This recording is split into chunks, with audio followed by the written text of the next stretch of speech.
So this on the box office it's 6 days now, and it's gone over 1 billion already. They're projected to be Outrageous. over 2 billion, and it's the fastest film ever. After 4 days in the US, it did 407 million. Endgame did 360. So it's beat Endgame in the first 4 days domestically. On today's episode, we talk Spider-Man: A Brand New Day. Kev, Drew, and James are joined by one of our favourite regular guests, Brokeback Kathy from Austria. And we also have a special cameo surprise for you all. Stay tuned.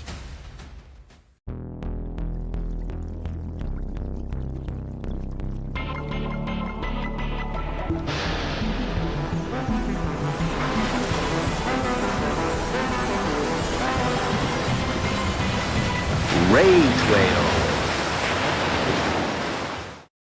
Welcome back to Rage Whale. Today we're very excited about a brand new film, brand new day. And it's myself, Kev, Drew, we have James back, and special guest, Brokeback Kathy, has rejoined. So first of all, Kathy, how are you doing? You're me and Drew were just saying that you're flying at the moment. You're all over Instagram and you're going to premieres and stuff like that. Like how is life at the moment? Hot. I don't know. Do you guys have a heat wave right now? Yeah, it's horrendous. Yeah. Awful. But aside from that, things have been great. I now get invites to press screenings, which is exciting. Yeah. Literally And watched that's super Brand cool. New Day in a press screening, which was really cool. I saw your cool little web handbag that looked epic. I didn't know if they gave you that as a gift or... No, just Oh, okay. my own money. Okay. We're on that Yeah, dark point yet. I thought, how amazing would it be if they're like, right, we want Kathy, we want to give her a lovely little web handbag, and she's just going to rock it at the Spider-Man premiere. Oh, that would be great, but no. Damn it. Okay. So when did you see it? Like ages ago? I saw it like a few days early. I think on Tuesday, and on Thursday it was released, or Wednesday. It was pretty close Yeah, I to the think- actual release, which was weird. 31st, I think Because it was usually released. Yeah, I think it was that in the Thursday US. here, wasn't it? Right. So you probably saw it Tuesday, yeah. yeah. So that was Amazing. cool. And what You have happened to at the see- press screen? Did you get anything? Sorry. Sorry, I think I'm glitching. I apologise. Kev's in another time zone. I'll keep quiet for a minute. No. Sorry. Please. Kathy, please.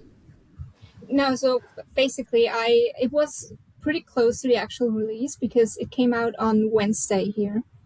And I think they were just worried that we would spoil everything. And that's why they kept the press screening literally the day before the actual release, which is a little silly because you have to sign an embargo sheet anyway. Yeah, that is. Oh, that's cool. So you can't release a video or a social media thing till it's been released. So you got to hold Yeah. everything off for a day or two. Yeah, That's usually. good. Yeah, you don't want people spoiling stuff. People don't care these days, right? I mean, they take pictures and videos inside the theater. Nobody cares. I've I seen would so never- many spoilers posted. Yeah, people are sharing... Yeah, Sorry. No, I'm just saying that the whole spoiler thing, I was lucky that I actually got to see it a day early, but I just imagine that even if you open Instagram, immediately a spoiler. At least warn people. I told Kev to stay away Yeah. from it. I was like, stay the F off social media because I've- everything is just... yeah, I've been avoiding it because I couldn't see it till this week. So I saw it yesterday, and James saw it today. So he's waited even longer because you've been away. It was at Disneyland in Paris you were in. Yeah, the plan was to watch it there, but the showings for the English version were like quite late at night in the evening, so didn't really work out. But I can we imagine. got to see it yeah. today. But- It was good. And Drew, how many times have you seen it now? It's embarrassing. 4. 3 in the course of 24 hours, so I'm obviously a big fan. But yeah. Jesus. You saw it twice in one day. Yeah. Yeah. Well, I love it, man. did anyone spot my prop? This is product placement, but did anyone spot this? Oh, very good. Nice. When Did you notice he's this when he's in the film? shop. Yeah. Yeah, When when he's I in the saw shop at it the in the beginning movie, I getting the was like- flowers. Yeah. I thought what would be So, really yeah. funny is if I guess so. Spider-Man stole a barrow and then he's like, I gotta go, because, you know, he has to run out of the shop, and he just took one of his own beers. They're like, hey, what are you doing, man? I mean, I might be wrong, but I'd assume they're called Biro because it's beer, not barrow. Yeah. Oh, yeah, It's that's not true. a French beret. Hey, I forgot my barrow. Quite a lot of product placement. It did make me laugh that My the wheel product barrow. placement, the Star Wars toys made the credits. Like a specific mention of where they came from. Oh, really? Yeah. With his Legos. He loves his Legos, doesn't Because he? he's watching Star Wars, isn't he, when he's on his computer, Ned? Like, Star Wars on the background. Oh, yeah. Well, yeah, they yeah. play with it. That's how they bonded in the earlier films, wasn't it? They like Lego and stuff. That's how they bonded. But I should need we to tell apologize. people- This is spoilers. Go on. Sorry. I mean, they'll know at the beginning, but this is spoilers. I'll say that at the beginning as well anyway. Yeah, that's but yeah, true. this is heavy on the spoilers. But I feel like I need to apologise to Kathy because I said that Jake Gyllenhaal was the weakest film. You know what? It's okay. I'm aware that I like it more than the average person. I mean, surprise. I don't think it's weak. I just think it's the weakest out of strong films. You know what I mean? Like it is Just good keep though. digging, Kev. Just keep digging. Sorry. No, it's fine. It's fine. But like, is it still? Yeah, okay. You like Brand New Day more. I was going to say I enjoyed Far From Home. I was actually saying to Kev the other day that I loved what Jake Gyllenhaal brought to it. I thought it was amazing with that kind of character and the twists. And but someone said something amazing. He's been the best villain technically because all of the events in Brand New Day are connected to the PTSD from Mysterio. So Jake Gyllenhaal's character has created the most trauma for Spider-Man. Yeah, for me too. I don't know. When Green Goblin killed Aunt May, I think that was a bit traumatic. Yeah, no, Yeah, of to be course, fair, but it- he's got you there. yeah, no, but I'm talking I think they about. constantly flash back through the entire movie. Yeah, true. But the only reason Goblin and everybody came was because he had to try and do a spell because Mysterio revealed his true identity. So He was He a is rascal, catalyst. wasn't he? he's the I catalyst. think you're stretching. I think But I am what, stretching. the reason I like Jake Gyllenhaal in the film, I do like him in the film. I just think the 4 strong films, and that was the one I liked the least when I rewatched recently. But I love the fact that Tom Holland is hanging out with his mates in all these films. He's hanging out with Zendaya, his literal partner. He's hanging out with Ned, his literal friend. He's hanging out with Jake Gyllenhaal, who's was his hero. He said he was the his person he wife, wanted Kevin, to his meet wife. more than anyone. I said Zendaya first. And he's like mates with her. And then in this film, he gets to hang out with Frank Castle, who is John Berthnall, who obviously, as we all know, helped him audition to become Spider-Man, and he helped him audition to become the Punisher. And it's full circle. It really is. That's insane. So He's the I think master. Tom Holland and whoever he's acting with have always got great connections. He's the master of manifestation, isn't he? Oh, definitely. And they all got to hang out in the Odyssey as well. Yeah, they've got plenty coming up, haven't they? So, Very true. Kathy, what's your thoughts then? Like, from the film, generally speaking, would you say this is the best one, or was the last one, or are you still biased towards the Jake one? What's your kind of ranking of these 4? So technically accomplished, I think it's Brand New Day, as the best one. I mean, it's hard to compare it to the other 3 in my opinion. So well made, best one, Brand New Day. My favorite is still Far From Home, but We know why. it's because of Jake. I Yeah. at least I'm honest and I know it. So yeah, but the best one I think is Brand New Day, and then Yeah. No Way Home, and then Homecoming.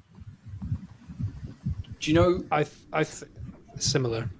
Oh, sorry. I was just going to say, what was funny was I was thinking of you, Kathy, when I was watching Brand New Day, because it has so many kind of infusions of the Batman, Matt Reeves' Batman. because people were talking about the fact that Spider-Man, it features more in it. So it's like 70% Spider-Man. He's kind of like a detective in it. He's working with DeWolf. They've even got the same music because it's Michael Giacchione. I've absolutely butchered his name. I have it down here. Michael... What, composing? Giacchino. Yeah. Who does the Batman as well. And I still butchered it again. It's a hard name to do. It's a hard name. But yeah, he does the music basically for the Batman and obviously the Spider-Man. But what I thought was amazing was it had similar music. So when you've got the creepy stuff going on with the mind control thing, especially that scene with MJ's character, the music is incredibly similar to the Riddler stuff. Yeah. With that kind of slide of the kind of guitar strings or whatever he's using. Yeah, that's just my... Where does it rank for you, Drew? Oh, come on, man. I've seen it 4 times already and I'm probably going to see it tomorrow. So, it's number one. James, it's number one. James, you said it's like the best Marvel. Like, I think you rank it above I would all have the to films. watch it again, but I haven't watched a Marvel film that's given me the same like up and down feeling. I watched that like I hadn't seen a movie that's filmed or made like that before. Like, it's not like all the traditional, we'll go with the Spider-Man trilogy franchises. It's not like them where it's like very centered on Peter Parker. Like, it's more on him, which you don't normally ever really go about him like developing. And I said, well, they took a lot of influence from the game. What was it called, Insomniac? Yeah, Insomniac. Yeah. And I don't know if you've played the game, but as soon as it started, I was like, yeah, they've taken a lot of inspiration. Like, the way it was filmed was different. Like, even the end credits when they were just showing like shots of New York with like nice music. Like, yeah, it's just like it was almost like they said, right, watch all these Marvel films. Right, we're going to do something completely different.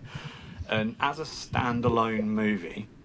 So not putting it in like the set of the Tom Holland ones. If it's the last time we see him in a Spider-Man costume, I think it could be the best Marvel movie, like as a standalone movie. Obviously, I still think the Spider-Verse trilogy will be the best superhero trilogy for Marvel.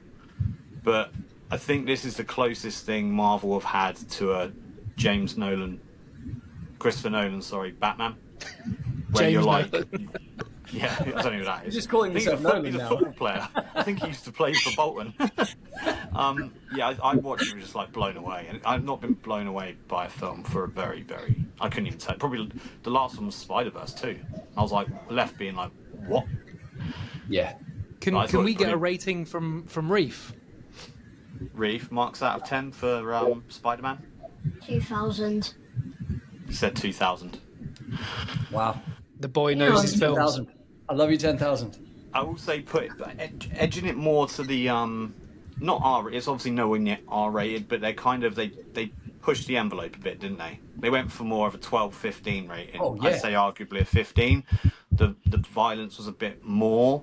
There was a bit more sort of not scary, but a bit more maybe dark stuff. It was intense. And obviously, yeah, it was intense. Frank was swearing like there's no tomorrow. But There was like blood across faces. He's spitting up blood. Like Frank spits up blood. There was like there's actual blood in it, and normally you don't see, because even in No Way Home, when Tom Holland's beating 10 shades of shit out of the Goblin, there's no blood, but there was a lot of blood in this one. yeah, I It's think like the first edging three it more down Spider-Man that were road. Yeah. Yeah, the first 3 Spider-Man comic book films, and this was like definitely much more gritty. I'd definitely say that. Just a quick message to thank you all for listening to our show, whether it's through Spotify, Apple, or YouTube. If you are enjoying, why not follow? Click to subscribe and leave a 5-star review. Also, a reminder to follow us on Instagram and TikTok for fun clips from the show. We love and appreciate your support, and thanks for sharing us with friends.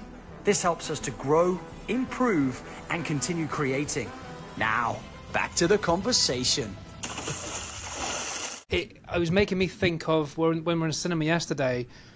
I was talking about Thunderbolts. It had similar, not the same, but a more similar vibe, because it is about torment, it's about depression, it's about being alone and all these sort of things, and not feeling, it's got tougher subjects.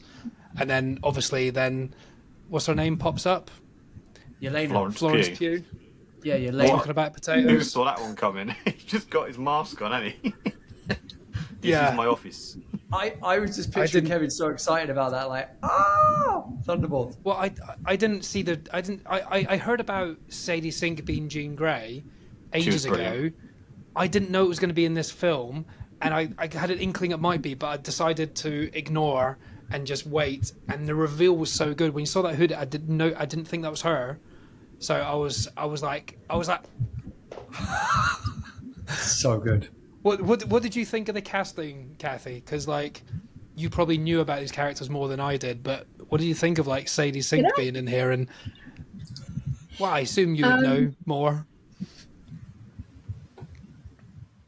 I always try to stay away from spoilers, but obviously theories were going around about Jean Grey, so I feel like everyone sort of knew, but some people were still thinking maybe she would be someone else. But I think as an actress she is amazing, and she was my favorite character in Stranger Things. And I never finished Stranger Things. That's another thing, but I actually watched it for her, so it was exciting to have her back, especially on the big screen. I was like, yes. Is she up there with Jake? Sadie, Jake? No, Jake. don't be silly. Jake. No, okay. Don't be silly. But like, she's not really in the last season of Stranger Things that much.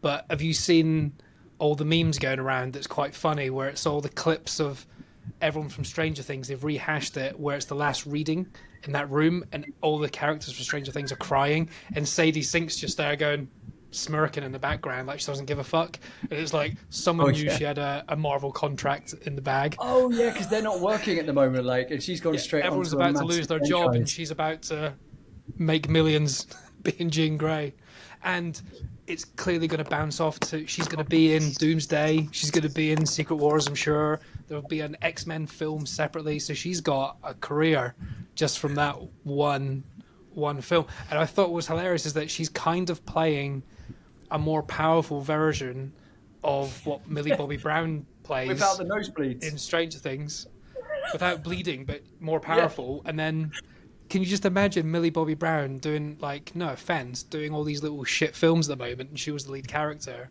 and apparently not easy to work with. And then Sadie Sink's just like slotted in and is now classed as a serious actor, you know, from like The Whale and all these other films, and you know, now she's a Marvel. She's flying. I will say one strange thing about that casting. She was great, but it kind of like puts a bit of a weird spin on if they bring X-Men into it, because Cyclops is in Doomsday, clearly a fully grown man, and he's like, Jean Grey's like his partner in the comics, I think, is she not? Oh yeah, that's really so I don't know how they're going to play that, because unless they do some sort of time zone thing, I don't know. But it probably could be multiverse, so they haven't met yet in this version. Well, They are the Cyclops different. that comes in might be from different. Who knows? They already are different. Remember, like in Fantastic Four, they're not in the same universe as these ones. So they're in like 60s, they're aren't all they? in different. Yeah, they're all in different ones, because there's a joke going around today that I now understand, and it's saying they're definitely going to bring back Hugh Jackman at 80 years old, when Sadie Sink's a bit older, going, "You're just like my Jean," you know, because it's a different Jean, you know, someone new coming up and stuff like that. So, yeah, they're going to mix and match it. But I thought that was good, because the Jean Grey character I thought was really clever, because the whole point of like the X-Men is that people are scared of the X-Men and scared of mutants, as in the general public, because the general public love Thor and love Spiderman, but they fear mutants, which makes no sense. So Jean Grey has given them a reason for them to be feared, because she just took a city hostage. Yeah, and Spider-Man. So people are going to be scared. Spider-Man has created the contraption that the damage control are going to use to lock down all of the X-Men so they can't use their powers. So everyone was like, Spider-Man just dropped the gauntlet and went, oops, because I created that thing that happens in one of the X-Men movies, doesn't it? They have this like gun that shoots, and when they get hit, they like lose their powers. So yeah, They're pulling little angles. It's very clever, though. But I thought it was really clever because it's the same one he created for Doc Ock. So I thought I loved all the little. There's like loads of kind of little nuances to No Way Home, to the point where can we jump into major spoilers or? Yeah, and he got the fist thing from Homecoming for Hulk. He fisted Hulk, didn't he? Power fist. It didn't work though. He put all that on just to go, and it didn't work. Get crushed. But I was going to say when the shit hit the fan at the end, and he takes the bullet. The way that they did that was very reminiscent of how Aunt May gets taken out, like you said earlier, by the Goblin, because it starts off with the close up of blood on the hand of Peter Parker, and then he says, "Are you okay?" And then she's like, "Yeah, I'm okay. I'm okay." And it's shot in exactly the same way, which I love, was almost like a homage to John Watts's film. And again, what people were saying in reviews, which I love, is it's not like they've just re-branched out and gone, this is a whole new franchise. It's like they echo back literally with flashbacks to the John Watts series, which I love. So they're not trying to ignore it and go, that never happened. It's like, no. This is what made them all who they are. And I think that was a beautiful kind of like hark back to where they're at. And also it just added so much more emotion to those scenes, especially when he's falling through the air and it's raining and he's remembering all of the moments where he wished he hadn't erased their minds. And that's another thing that Spider-Man is contending with. Do you know what I mean? So that there's not only villains going on and chaos in the city, he's fighting his own demons, literally inner demons from thoughts and things he's done, but literally the arachnid side as well. So there's a multitude of conflicts, which I think makes the film so fucking good. That's why you've seen it 4 times. That's why I've seen it 4 times. I'm drunk on my non-alcoholic beer. What do you think about the setup, Kathy, as well, for like the ending? Because it feels like the ending is. We'll go back to the beginning soon, but like the ending feels like it's going towards. Like the whole film is brilliant, but like even our friend Peter, who's usually got good film taste. I know you noticed that, Kathy, as well. Like Peter did not like it. Peter, who didn't like the movie. 2.5 stars. What the fuck, man? Dude, that is fighting talk, man. Yeah, we need words. I love you, man, but come on. But he didn't like it because there wasn't a main protagonist, and I kind of know what he's saying because Jean Grey's not a bad guy; she's a good guy doing bad things to find her sister. So he doesn't have a real protagonist, but himself is the big protagonist, like you were saying, Drew. Yeah. And people say that the best Spider-Man film is Spider-Man 2, and someone broke down the plot of that. And he said it's the least Spider-Man film because it's about him losing his job and his girlfriend and stuff like that, and it's inner turmoil. So it's less action, it's more about him. That's why people like it, which is why I think people will like this. But it feels like the whole film is an interim setup for probably not even Doomsday. I think it's skipping to Secret Wars. Secret Wars, yeah. Do you know much about that, Kathy? Because I don't. Educate me if you know more.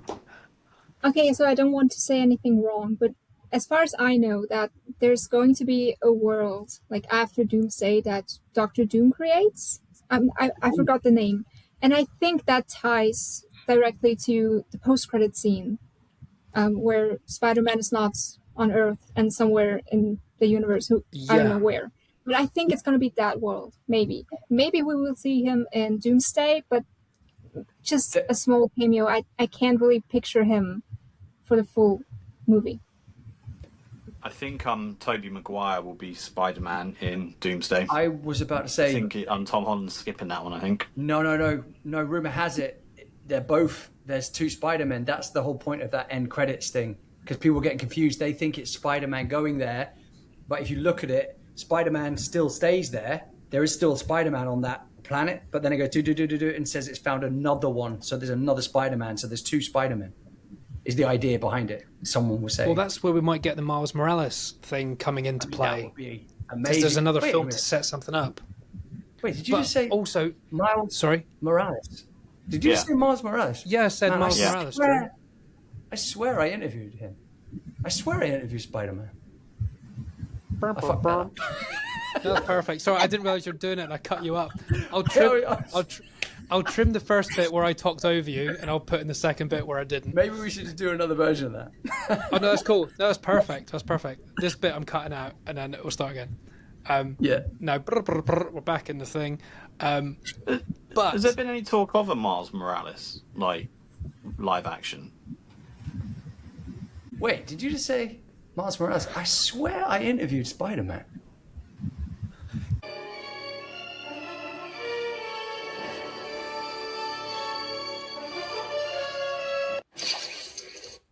Whoa! Spider-Man! Hey, how's it going? Oh, man. Thank you for swinging by, man. I know that, you've been looking after New York and making sure it's all safe from crime and stuff. So really appreciate you swinging by Rage Whale, man. It was my awesome. pleasure. It was my pleasure. I just felt like it was it's a nice way to give back to the community, So Hey, we're here for it, man. We're here for it. Hey, they always say that there's a special someone behind the mask, and you want to. I mean, I know it's supposed to be anonymous, but do you want to reveal? Do you want to share? You know what? Usually, under most circumstances, I wouldn't do this, but I trust you, Drew. So I think we could do that. So It's a beautiful thing, man. let's see. Oh, How's it going, my friend? yeah, good, Steve. You legend. So, well, I just want to delve in because I'm a massive fan, not only of your work and what you're doing, and being such a role model to children, and just kind of showing this hero on a level that they can really get to see and get to know and be inspired by. But what's your link to Spider-Man? I mean, I think we've all had like some sort of affinity with Spider-Man from like when we're kids. Like I think I really got into Spider-Man from like the 90s Spider-Man TV series. That was like the first time I really fell in love with the character properly. And then I think Tobey Maguire's Spider-Man in the early 2000s was, I think, being able to see the character being played live, because it was something. I mean, for me, I always dreamed of seeing things in cartoons and then seeing it live is different, and it was incredible. I think, from Tobey Maguire, I think the thought was always there, and then things happen, and then you end up in a position I'm in where I do get to travel with what I do, performing in different parts of the world for different families and kids.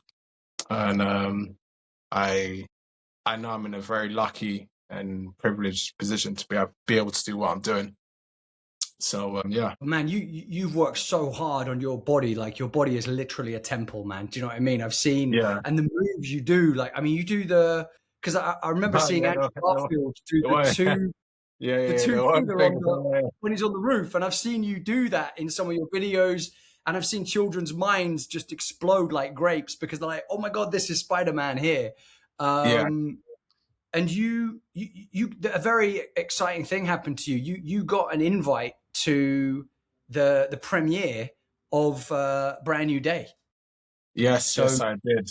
Yes, I did. I think one thing about social media is obviously people get to see your work and see what you do. And I guess with a lot of things in life, I think what really matters is results. And obviously I've become quite well in demand because of what I do. And every so often I get lucky where I get like invites, like I got to the Spider-Man Brand New Day premiere, which was an amazing experience. Obviously, I got to meet Tom Holland and some of the cast as well. Really got looked after. It was very, very hot. It was very, very hot. But it was me and other prominent Spider-Man cosplayers. I don't classify myself as a cosplayer.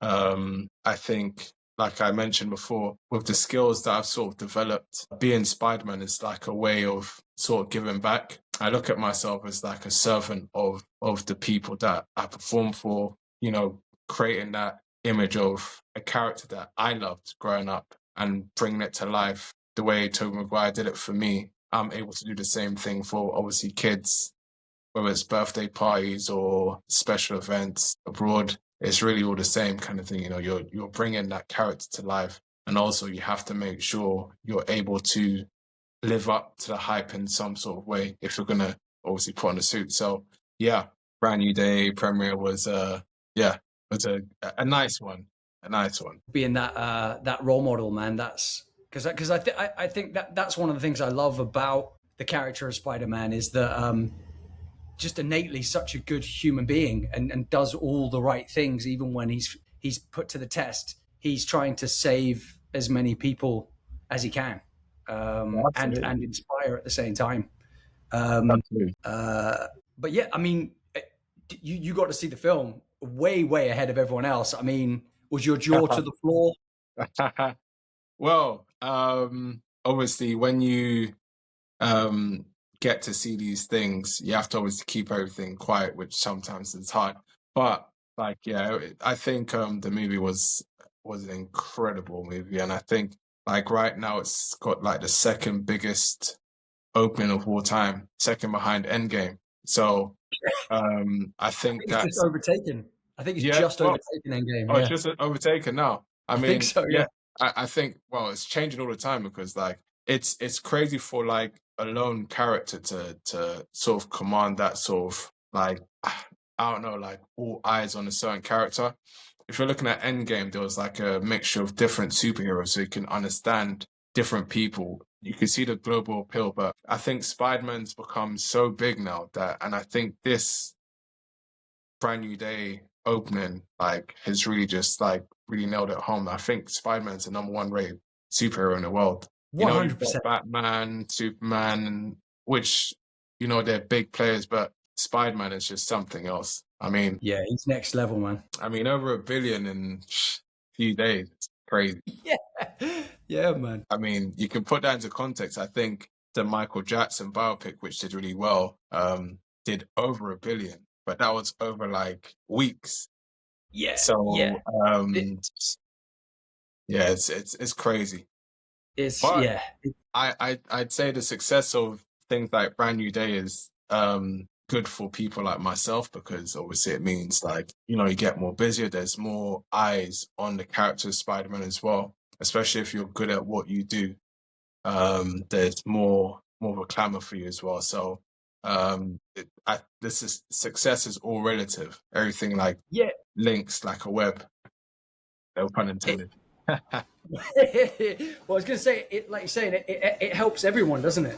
Yeah, it does. Because especially if you're like in my field, which is very niche based. I mean, it's not every day you go out and people ask you what you do for work, and you're like, "Oh, I'm Spider-Man." Like, and it's like, what a line, though! What a line! Yeah. It's like sometimes like I had a job in St. Kitts, and I met these ladies when I was waiting for my plane. And, we're just talking, just randomly, and I think they were American as well. So we struck up a little friendship there. And then they asked me, what I did for work. I said, you wouldn't believe me if I told you. They're like, oh no, tell us. And I was like, oh, I'm Spider-Man. And it's like, yeah. It's like the look on people's face is like, are you trying to troll, or is that actually like a real thing? And then you show some stuff and it's like, oh wow, this is like, and obviously a lot of my suits are specially made. So you look the part. I mean, granted, it's good having a good suit, but also looking the part as well physically. That helps. So yeah, man. It's well, like you were saying, it opens it for everyone. Like if Spider-Man is doing well, it helps every Spider-Man, so to speak. Yeah. 100%. But you got lots of different, man. I swear I saw some of your really cool videos where you've got loads of different versions of the suit. You've got the Miles Morales one, which I think you're rocking now, if I'm not mistaken. That's what I'm wearing right now. Come on, man. Yeah. There is some beautiful rumors as well that I'm hoping that the mantle is going to get passed on to a Miles Morales into the next said space. I think in Brand New Day, I think the fact that he's working with like Hispanic sort of chief inspector, like DeWolf. It's kind of like a big thing because it's sort of like building up towards the Miles Morales. I think might come in like the third chapter or something, which will be like the last, I think. Because I think they mentioned in the film there's spiders have 3 cycles, which I'm guessing this is going to be a trilogy. Yeah, that is the rumor. This is the new set of the new trilogy. Which I was hoping Miles Morales has got to be. He's got to be one of the biggest people that people are looking forward to, that everyone wants, isn't it? Like Miles Morales is one of the biggest that we haven't been given apart from in the Spider-Verse. So he's got to be dropping in Secret Wars, or maybe not Doomsday, but Secret Wars. He's got to come in there, isn't he? Yeah, I think the landscape now that Tom Holland has built with, especially like this new incarnation of Spider-Man, I think is probably gonna rival the Tobey Maguire's Spider-Man sort of legacy in terms of like the trilogy that he came out of, because I think those aged really, really well, and it really set a precedent for how superhero movies were built afterwards. And I think with this trilogy now, it's going to set a precedent for how this new generation of superhero movies are going to be like. So I think it's a very exciting time, and obviously the Miles Morales character is eagerly anticipated. And if Marvel sort of take the same sort of lessons they've taken from the Brand New Day, there's a very big clamor for the character of Miles Morales. So I think when that Spider-Man eventually comes out, it could break records as well, I think. So 100%, man. As long as there's a demand. And especially because of the trilogy of the Spider-Verse that everyone's losing their minds over, that cliffhanger from across the Oh, gosh. Which I think we're going to get in 2028, if I'm not mistaken. Yeah, but it's building, man, and that's going to make numbers itself. So the fact that trilogy is going to absolutely blow up, everyone's going to be chewing at the bit to see a live action Miles Morales. I think it's going to be 100%. It's going to be an absolute game changer from a historical point as well. Like, it's going to just absolutely blow minds. I mean, I'm excited. I'm excited for a new version of Spider-Man, because obviously, we've had 3 different versions of the classic Spider-Man, which, to be fair, I think they've paid a lot of homage to like the cartoon series. So I'd say like Tobey Maguire's Spider-Man was based off of the 90s Spider-Man, and there was a Spectacular Spider-Man, which I believe Andrew Garfield's Spider-Man was built on, and there was Ultimate Spider-Man, which I would say like Tom Holland Spider-Man's built on. And now, obviously, with Into the Spider-Verse, Across the Spider-Verse as well, going to open doors for like the Miles Morales character as well. So I think it's we are living in a golden age of superheroes, especially like now they're making a comeback after Endgame. So yeah, man, and definitely we'll probably get Gwen Stacy soon as well, than a live action as well. I think that's getting teed up as well.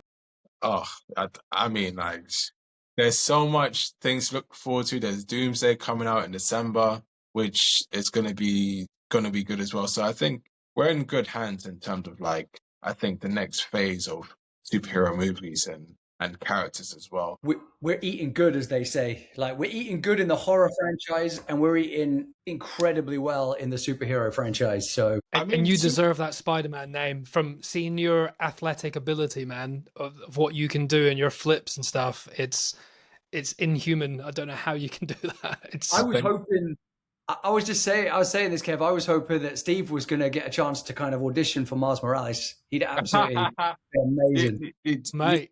Do you know what? I've at the amount of messages I get about putting my hat in the race for like being like the next live action Miles Morales, and for me, like my only like obligation right now is just to be the best Well, my thing is I want to be the best Spider-Man entertainer in the world. Like, that's what I want. So the skill set that I do have, I like to make sure that I differentiate myself from other Spider-Man, because usually most Spider-Man are known for like flips, but not really like the whole body control thing as well, which is something that I've worked particularly hard on to be able to leave my impact on that industry, because I also think there is going to be like now an influx of people who have certain skill sets that will transition into obviously the Spider-Man world of performing for kids as well.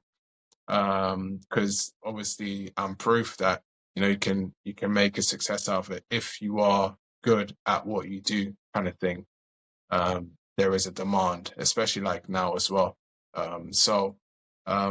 Yeah, I appreciate the compliment. I do train like 5 days a week. I'm too ready for weekends or when I have to go abroad. And I'm always looking at ways I can improve my skills every year. I look at new things I can add onto my acts to make my performances more of a wow factor as well, and to leave an imprint in different families' minds, kind of thing. It's incredible, man, what you do. It's absolutely incredible. I'm just gonna get the link up so people can. It's at Stephen Black Hippie, if I'm not mistaken. Yes, it is. Yeah, they can see your videos. They can see you in the gym. Like, bro, it's so inspiring, man. I'm sure you're blowing minds in that gym. I know, like some of the things I've seen, you see people looking at you like, going, "Oh yeah." The thing is, like, I would say, like, the gym really helps in terms of like my performances. Because, sometimes if you're performing for people, you can get like, stage fright or nervous. However, the way I train in the gym, I'm so used to like attention from different people. You get used to people looking at you or coming up to talk to your, people recording you and stuff. And you just like, I don't know, it helps you to deal with what it could be like when you perform for different people. So I use the gym as like a very good, it's like my muse. So I'm prepared when I need to perform as well, kind of thing. It's so true, because you got so many eyes on you there that it builds up that confidence and stuff, doesn't it? But also what you do, man, beyond the 10,000 hours, bro, you are an absolute inspiration, and you wear the mask well. Thank you so much. It's incredible, man. And thank you so much for coming on, bro. I'm very privileged again, obviously for you guys having me on, and also for the position I'm in. With the whole saying with what Uncle Ben said in the Spider-Verse, with great power comes great responsibility. And I think it's a real thing you can take into your real life as well. Like the skills that I have accumulated over a period of time, like I sort of owe it to the people that I perform for to be able to give that service and give a great service. It's a responsibility when you wear the suit to be able to create lasting memories, and that's what I strive to do every single time I put on the suits. So thank you guys. That's a beautiful thing, man. That's a beautiful thing. That is a beautiful thing, right there. Yeah, you got to watch how you react and how you are around people when you're wearing that suit, because you're representing a bigger thing, aren't you? So yeah. It's good you take pride in it.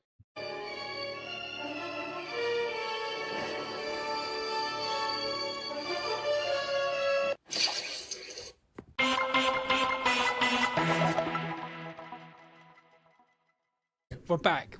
The thing I was going to say in the film, that someone said today, and I don't know if it's just people talking, so everyone's got these like internet sleuth ideas about the film, right? Because I think there's going to be Easter eggs in that film that we haven't noticed, that when you watch Doomsday you'll go, that's what that meant. But the girl in the apartment with him, the blonde girl, Gwen Stacy, that's what we think. That's what people think, because he goes into his apartment with the pizza and there's a weird spider in a spider web on the corner of his door. Now the camera zooms into that. Why? It's just a spider, or is it? And then, I tried to catch her on the credits, but missed it. But also at the very end, when we first see her, she's like coming on to him a little bit. She goes, "Oh, hi, you live in the same floor as me, don't you?" And he's just like, "Yeah, whatever," and runs off. He's got no interest. He's like in love with MJ. He's not even looking at other women. And then later on, when he gets the clothes from the dryer and he comes up, and I think brilliant. But he runs away, and then he gets spider tingle, and he turns around and looks at her again, like really curiously. Now he's not looking at her like there's a girl. He's looking at her like something's odd with that one, and then he carries on. And I think that's meant to be a hint that maybe she's been bitten by the spider now, and she's transforming, and she's about to become. I don't know. I think so, because otherwise, what would be the point in her having those lines? That she has to be somewhere. Exactly. What's the point of her character? Yeah. Well, I mean, did you notice on the bus, when the bus at the beginning, and it shot to someone, and it was someone with a blonde white bit down here, like Rogue from the X-Men. That was another one that people were saying. Yeah, that was amazing. Well, talking of like kind of random characters, did you see there is a guy, I really don't want to like butcher their name, Naya Atkins is he plays a character called David, which is when Jean Grey's character goes into people. He's the guy on the street that says, "What's up, Spider-Man? You got the monster inside you?" And he has that whole scene is incredible. Before he's trying to balance out the hormones, and he drops the 2 grenades accidentally and explodes, and he rolls into the street. And the guy he meets on the street basically is incredible. He's a huge fan of Spider-Man since he was a young boy, and now he's had the chance to be in this movie, one of the best movies, if not the best Spider-Man movie, and he's amazing in it. Like, that scene is incredible. Absolutely. Yeah. There's a lot. I did like the little flashes of all the villains that all had about 5 seconds screen time, like Ramrod and the montage, Boomerang. Like they went through a lot. When I read that was going to be the case, I was a bit like, I'd rather. But when I saw it, how it was done, I was like, yeah, it kind of makes sense. Just sort of like wrapping them up quick, giving them some honourable mentions. I will say though, they did literally they gave away the twist, if you want to call it a twist, at the beginning of the movie. When he goes to that place and like the Hand are there just chilling. He's like, yeah, they work for us now. It's like, as soon as he said that, I was like, okay, well, he's the bad guy and that's the evil corporation. It's like, you just told us the whole plot. Like, brilliant. So apart from that, like, Kev, we can't hear. You're on mute, dude. There we go. Sorry, I had to take the fan into the other room because Sadie's going to bed, and now I need to get really hot apparently because the fan's going over there. So anyway, I was going to say, yeah, that beginning bit was really good because that's what confused everyone about the trailers. The trailers were showing all these action, and everyone was getting excited, and all the action was done in the first 10 minutes, and then it became a proper film, which is why it is better. And it didn't elongate all those bits, which it could have done, and it would have been just another bog standard sort of action film. I'm so glad they I don't want to see another did a fan service and then moved on. Yeah, I don't want to see another Spider-Man film where it's just him versus 1 or 2 bad guys for the entire movie, and he's just constantly saving MJ and that same old cut and paste it's always been. I like the fact that it was more. They were kind of MJ and that were in it, but they were like side quests. It was about him, Peter. It was about Frank. Yeah. But I think kind of like what Kev said briefly, though, it actually felt more like a movie. I know it's obviously Spider-Man and everything, but if you strip away the fact that he's one of the most popular superhero characters ever in the world, it still had its own kind of narrative of guy trying to get his life back together, missing things that happened, and the kind of catalyst of No Way Home, regretting a choice he made, and now he's kind of paying for it. And things are just going from bad to worse, really. I actually, sorry, I didn't want to interrupt you. Please. I actually said the same thing about it being a great standalone, because, I mean, yeah, everyone who knows the MCU, they know the characters and comic characters and everything. But I still feel like if you don't really know much about the MCU, and for people who haven't really watched many films after Endgame, I feel like it's just a great standalone movie. You can still watch it. You can still understand everything. And I think that's what makes it so special, because you don't feel like you have to watch all 40 movies that came before it to enjoy this one. Yeah, agreed. Because they bring up everything at the beginning, don't they? The letter he finds immediately. They bring up Aunt May, they bring it all up. So yeah, you could be a complete novice, and I mean, I would never suggest to someone, if you're going to get into Marvel, make this your first movie, because then it would just be disappointment from there on out. But if someone did just want to watch one movie and didn't plan on doing the whole universe, watch this. But everyone's memory's been wiped, so we might as well have our memories wiped and start fresh as well. So it was kind of like, it's a brand new day, isn't it? It's a brand new day. Well, this Very good. this reminded me of a couple of obviously I'm going to say this, but Nolan things. So it reminded me of The Dark Knight in the sense that the villain is really testing the main protagonist to an emotional level, really kind of toying with them, like the Joker does with Batman. But also, The Dark Knight Rises with the letter that Gordon writes about Harvey Dent, and then how that letter is passed across throughout the film. And I went, oh, that's really clever, because that's exactly what they're doing with Brand New Day. So the letter appears at the beginning, which is the kind of plant, and then the payoff as it kind of keeps causing trouble throughout the film. Like when she goes to his place and then she finds the letter, so she finds out information about him, gives him back the letter, then he now has it when he goes off to see the Punisher, and then the letter is then left there for MJ to find. But guys, let's talk about some of these twists, man.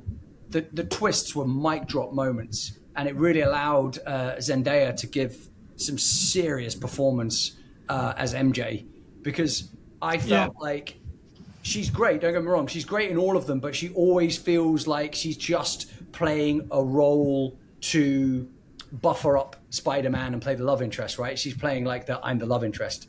Whereas in this one, I really felt like she was such a kind of 5D character. She had her own things going on in her life. And she just felt so much more of a strong character. And for once, we finally saw her drawing. Because, you know, in No Way Home, they had the pictures on the wall. But now we see her drawing when it was Ned and Spider-Man. And she's drawing them and says, you guys look like best friends. That bit hit me so hard. I was like, yes, they've finally given her the ability to draw and show how talented her character is, but also how independent she is, that she's not just the bee to Spider-Man. Do you know what I mean? Rewatching the films, you realise how very little Zendaya's in these films. She's a big part in the posters, but she's hardly in it. Same, I rewatched it. She's barely in it. Yeah, but doesn't your memory go, oh, it's a Tom Holland and Zendaya film, they're in it for 2 hours each? You're like, no, she's in it for like 1 minute, 2 minutes in the first film. She's hardly in it. It's the other girl that he fancies. Her. Sorry, I was just going to say, but she is so good in this, and spoilers, because they almost make her like a villain at one point in this. That's what I think makes this film. For me, that was a mic drop moment. But not only does it hit you because of the kind of love aspect, what Peter Parker / Spider-Man is feeling, we as the audience think they're coming together for the first time, and then you realize it disappoints us as much as it disappoints him. It breaks our heart, bro. In the cinema, the 4 times I've seen it, the gasps when people go, when she goes, yeah, it's a good rug pull, isn't it? And she goes, hold her. That's right, Peter, hold her. And you're like, oh, no! And it's like, it's just so good. It's so good. Yeah, Kathy, you're going to have to butt in. Sorry? No, that was just a cruel moment. I was like, finally. And then I knew, I think it was halfway through the movie, I was like, nah, that's not going to happen. So that's the one moment where my heart broke. And then the second one is when she's at Frank's apartment. And she's so honest, because she hears him and she says, okay, you love me, but I don't love you. I don't know you. And that's such an honest thing to say. And I feel like more people, I thought, as someone who kind of grew up with these movies, I watched Homecoming when I was 15 and now I'm 24. I feel like kind of like the same ages. So for her to actually be like, sorry, I appreciate you saying all of this, but I just don't love you. Not just to make him feel better, but just making her, like, staying true to herself. And I thought it was a very strong moment. Broke my heart, but really liked it. Yeah. Yeah, and I think the honesty was respected by him as well. He obviously broke his heart, but he understood, and he didn't expect anything from her because he understands the scenario, doesn't he? She brought her home. Yeah, she goes, give us a lift, though. I don't love you. Give me a lift home. I did think she was going to go, oh, I forgot my jacket when she turned around. The way that scene when he's swinging, though, you can see the frustration, the way he whips back the web. It's like, I can't, this is too hard. Like, I'm carrying the one I love back to her house, and it's not going the way that I hoped it would. But I was going to say... Wait a minute. Isn't that when she goes, do you want to come in? Yeah. A little bit later on. Yeah. He's talking about the journey though. So that's the olive branch, isn't it? She said, "I don't love you, but do you want to come in and play Lego, hang out a little bit, get to know each other?" The thing is, though, she still knows that he saved her life multiple times, so it's kind of a polite thing to do. Yeah. Well, yeah. Ned's already got the board up, and he said that Spider-Man saved me and MJ more than most people, and in different countries. So there's a connection. I need to find it. So that's clever. That's the funniest bit as well when he lifts up. I've got 2 guesses who it might be. Don't laugh. He lifts it up, and it's that idiot and the crappy teacher from Homecoming. Isn't it one of them Flash? Flash. From, like, No. Flash. Yeah, No. It's Flash. He says the book. Pretty sure it is. It is Flash. No. Wait a minute. Am I it's wrong? just Wait a minute. Is Flash the name of the kid in Homecoming? Yeah. Yeah. When dyes his hair blonde. The Asian guy. Wait a minute. Not the Flash. Okay. No, not his the name's Flash. Flash. Right. Man, he's crossing DC universe now. Yeah, is he? Sorry. I forgot his name. I just knew he was the little annoying bully kid, and then the teacher. He writes his Sorry, own book. my No bad. Way Home. Like, buy my book. Yeah. Oh yeah, he does. Yeah. Yeah. Well, but I was going to say, in a world where men tend to not be very consensual towards women, I thought it was a very powerful moment when Spider-Man explains that he kissed MJ when she was under Jean Grey's spell, and that shows you the kind of honest, integral man he is. And then But she's that's like, the "I mutual appreciate respect. But she's saying, Yeah. "I don't love you," and he says, "I just so you know, I did just kiss wanna you, let you but I didn't know." know." Yeah, I they're kissed both what I being thought- honest. Yeah, But, and it's but beautiful, isn't the man. most beautiful Cards on thing the table. about all of that relationship is that they are literally a married couple, and you can feel the honesty. You don't feel like there's acting, except they're saying different names. It feels very meta, but very real in a good way.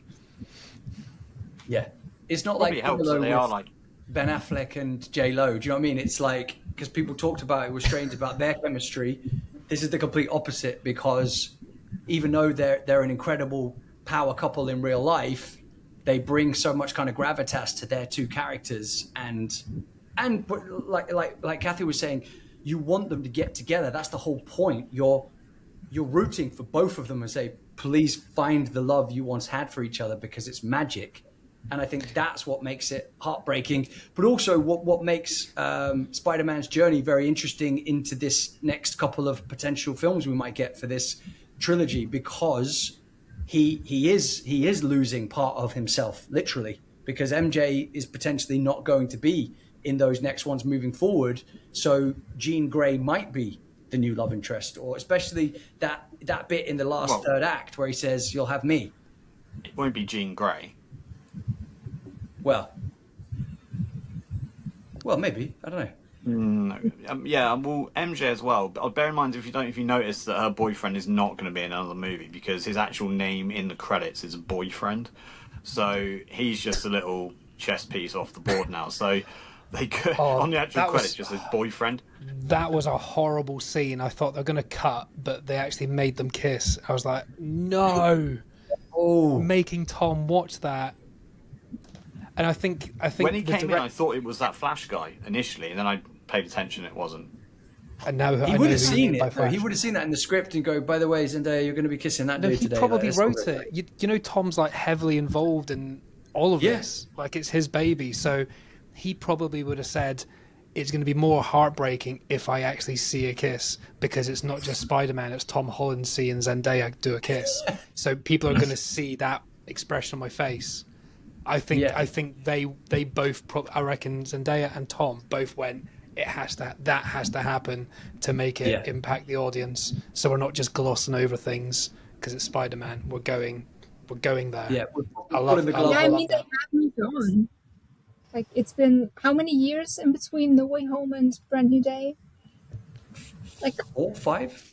4 or 5. I mean, they have moved on. Their lives went on, and he's kind of like, I still remember you all, but you don't remember me. And you can't just stay still for 5 years. It's not going to work. Yeah, it's literally 5 years since the films came out, but obviously they do the montage showing that they actually got to MIT and they went through the college or university process. So it's deliberately meant to be a few years anyway, isn't it? But one thing I don't know if you meant. Go on. I don't know if you noticed that they kind of subtly mentioned the time jump in, the 4-year time jump, was it? Because of... Oh, click your fingers. Aunt If you see Aunt Mary's- May's tombstone, gravestone. it says 2024 she died, and Yeah. it's, I think 2021. So they like kind of nod towards. Yeah, kind of it's the puts you glitch. like, what year is it meant to be in this film? Yeah. I thought that was really clever because they're taking on the whole Thanos click moment on how time kind of like because they blipped. Yeah. That's really clever. Because he blipped, didn't he? So he would have lost time. Yeah. Yeah. Fuck. I don't know if Aunt May did. And Yeah. I've just I looked don't at know if we ever found out. Did What? May blip? Don't know. Yelena did. So did Yeah. Tom. well, But yeah, the loads group of thing people says did. whatever, 19 whatever to 2024. I've just checked. Marissa Tomei, they got her date of birth on the tombstone correct. She's 1964. That's when she was Little born. nod. So she's literally 60, and they didn't hide that. They didn't make her younger in the film or anything. They made her her actual age. That's unusual. She was great for her age. Yeah, She's of course. stunning. Oh, I was gonna say. did you- Go on. Go on. We're I was just just going gonna to say talk about about all these the little facts that we've Yeah, all just got. throw It's it in. like who? Did you But get, that's what makes the episode exciting when people just jump in with a little. did you get this fact? That's, Right, everyone might know this one. Do you know the Naomi Watts one? that's genius, The Evie. voice, yeah. Yes. I didn't click during the circle. film.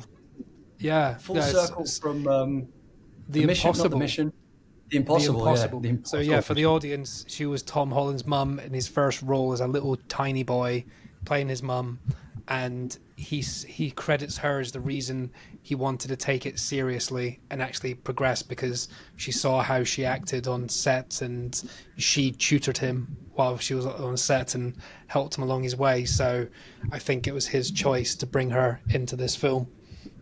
Which Excellent movie, the Impossible Lovely. as well. The Impossible, sorry. Yeah, I Impossible. think a lot of Impossible. people haven't seen.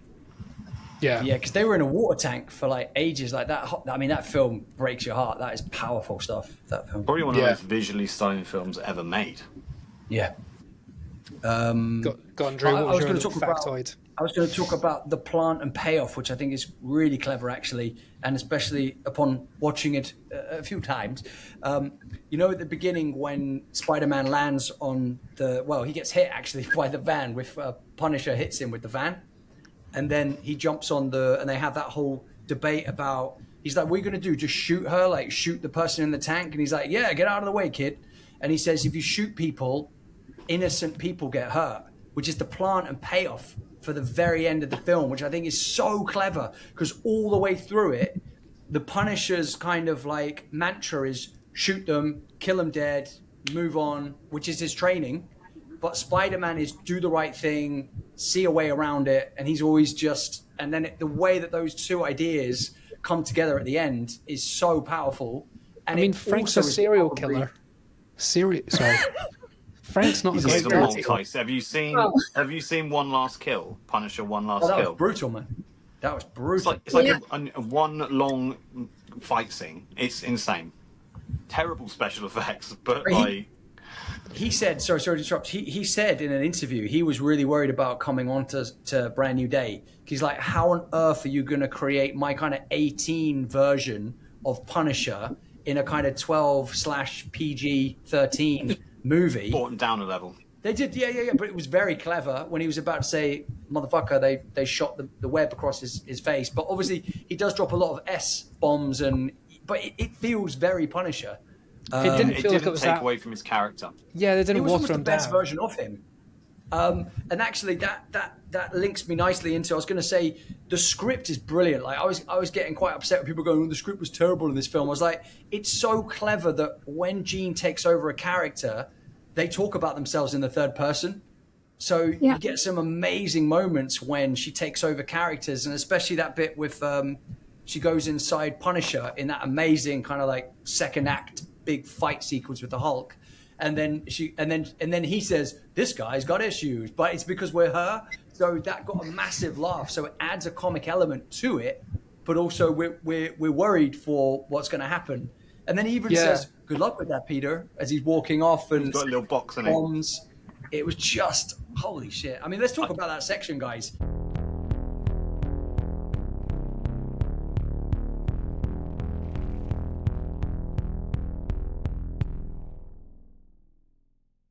Because that sequence alone, I think, is worth discussing. The Hulk was incredible.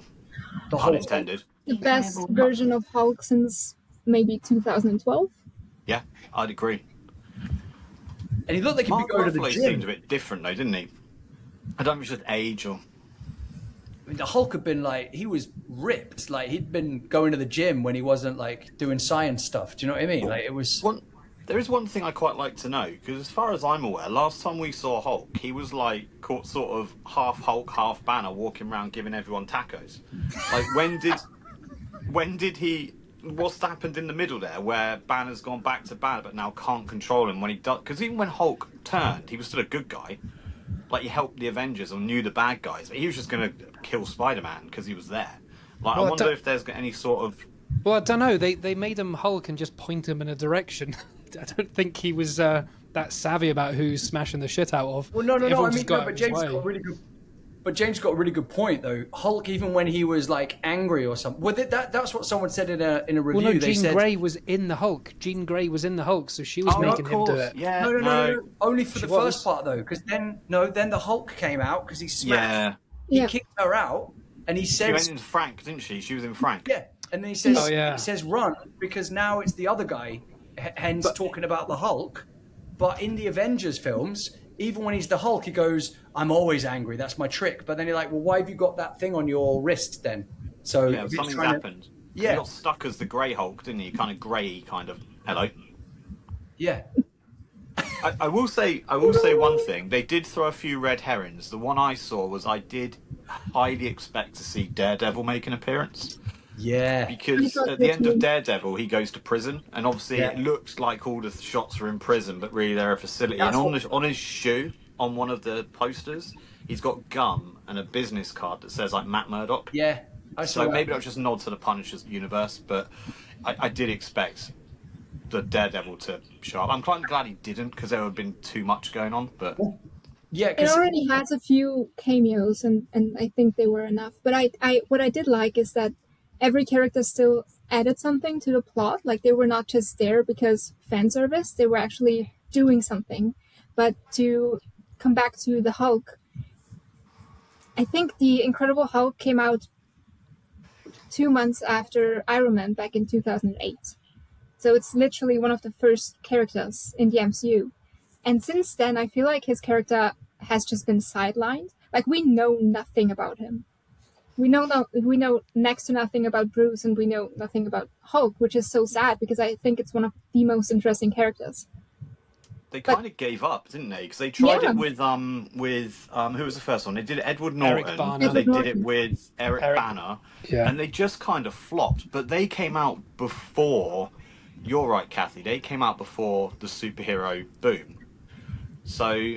Will they ever do a Mark Ruffalo one? No. If they do, I think they'll probably do a series. Well, you had the Edward Norton one as well, don't forget. But then you had Mark Ruffalo is the final one that's at the moment taken out. The irony is the Edward Norton one came out the same year as Iron Man, which is technically the first Marvel the first film. 2 movies in the MCU.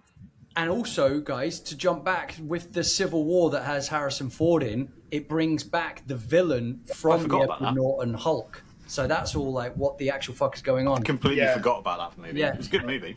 That's when they're just bringing the multiverse in and making it too confusing now, aren't they? Like, they need to kind of streamline that movie was a side quest, wasn't it? It had no real purpose, because we're not going to see Harrison Ford's Red Hulk again, are we? Red Arrow, whatever it was. But also, I think the Red Hulk was just a marketing thing. Like, they knew people would love to see Red Hulk. I still think if they hadn't shown anything about Red Hulk, and just imagine sitting in the theater and then Red Hulk shows up. That would have been nice. But I think they were just too worried that Sam Wilson as Captain America wouldn't get people to the cinema. Which is sad. It's hard, yeah. And he's more of a TV series. Yeah, he's more of a TV, like, Disney series, that character, wasn't he? But Hawkeye. But Hulk, one sec, the Hulk thing, the reason isn't the apparent reason that Spider-Man survives the fight is that the Hulk isn't involved in the memory wipe because because Mark Oh, Ruffalo, yeah. Right? Eric Bana got memory Doesn't remember wiped, Peter Parker though. but Hulk is a different entity, so Yeah, he Hulk remembers remembers him. Spider-Man, Oh, Yes. I see what you mean. which is why the Okay. Hulk let him go. Yeah. And he gives him that weird face. He's like, Yeah, sorry okay, about that. I didn't pick that up. Look, Yeah, he that's gives quite a him- good spot. That. And I now don't think I he's realised that at the in time. the psychic ward or something. So, Yeah. which When just Ned's means crying. he's sidelined again. I'll be honest, I think Mark Ruffalo is kind of over Marvel now because he didn't do any press tours this time round. I think he's kind of just done this and then that's at. But he He's so he good. didn't look his normal self. Probably just age and that. But he's probably getting a bit too old What for it now press as well. tour think would he he's be so good, involved though. in? He's not involved in any press tour because this was only just Spider-Man and Zendaya, really, isn't it? Like, No, there was he's- a bunch of people that were about, but he Well, didn't it do was anything. I everyone, mean, wasn't it? I think just either. I mean, people say it's because of Mark is just very loud, and especially on social media, which I like. But I think the more that like the funnier version is just they were worried that he would spoil everything again, so they just said, "Sorry, Mark, not going to work yeah, out." you don't want someone coming to a premiere telling the truth. They want people just talking about the film, don't they? So Oh, he's, yeah, just on the keep probably it the movies, bottom of have the your list. own opinions on the elsewhere. political side, yeah. he uses a Have platform it, but for not good. when you're talking movies. Yeah. I was think just it's- worried because I thought. I really thought one person was going to die. I wasn't sure who, but I thought one of them. And then because Mark didn't show up to any press, like he wasn't. I think at one interview or any press stop, I don't think he was anywhere. So I thought, are they going to kill him? Because I mean, I wouldn't be surprised, because now he's in the psychic ward, so sidelined again. But I thought maybe MJ, because Zendaya is just very good at method dressing, and she was wearing black this entire press tour, and I was like, oh no. Well, they thought the reason for that was they were. I think they threw a bit of a curveball because everyone's like, she keeps wearing black, so are we going to see the Venom goo? Yeah. Because you saw his That's black what I thought eyes, too. so everyone Yeah, was the like, symbiote. "Oh, is he going to go symbiote and get the Yeah. 8 arms or become Man Spider?" So they were very clever with their marketing. Yeah.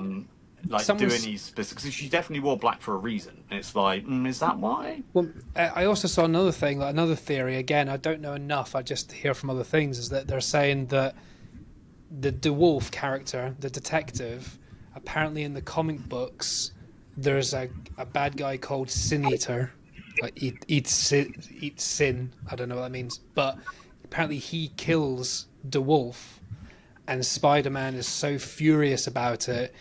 He goes apeshit trying to find the bad guy, and then the Venom character.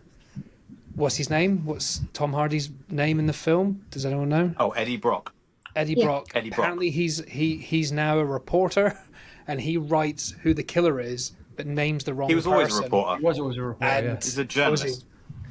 Don't remember him being that in any of the Isn't- Venom. Well, But- he's the journalist in the first one. He gets fired, and that's why you don't remember Kev, because in 2 and 3, he's not a journalist anymore.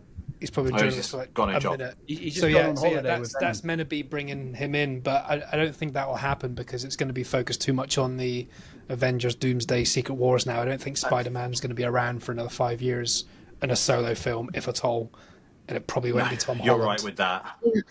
And I think they kept Zendaya in to keep the happy ending. Is if this is the last one, that boyfriend who she doesn't think a lot of because when they have that brief conversation, she's not really that fussed with him. They kind of, if this is the last time, it's like you've left thinking this could be the start of something new. They're friends again. They're hanging out. He's probably going to tell Ned now because he did the little thing at the end.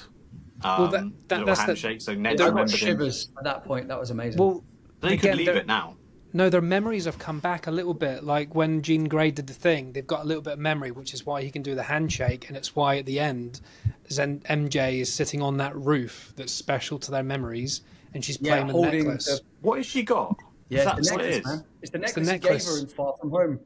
I was trying to work out what it was. I couldn't work out if she was playing with a keyring or something. Yeah, or Yeah. it's Yeah, I the think Jake, she was it's the Jake film. She was the only one who cried when she was in that state, right? Yeah, Yeah. like it was weird. Wasn't it? So It's maybe almost that like was she her wasn't really in it. remembering. No, rumor has it. I think Kathy was just saying that she was giving visions of what happened from a past memory of No Way Home, and she was remembering. Yeah, Well, Jean Grey. She was the only one that seemed to be. Yeah, because Jean Grey sympathised with with Spider-Man, and she likes him now and realizes that he is a good guy.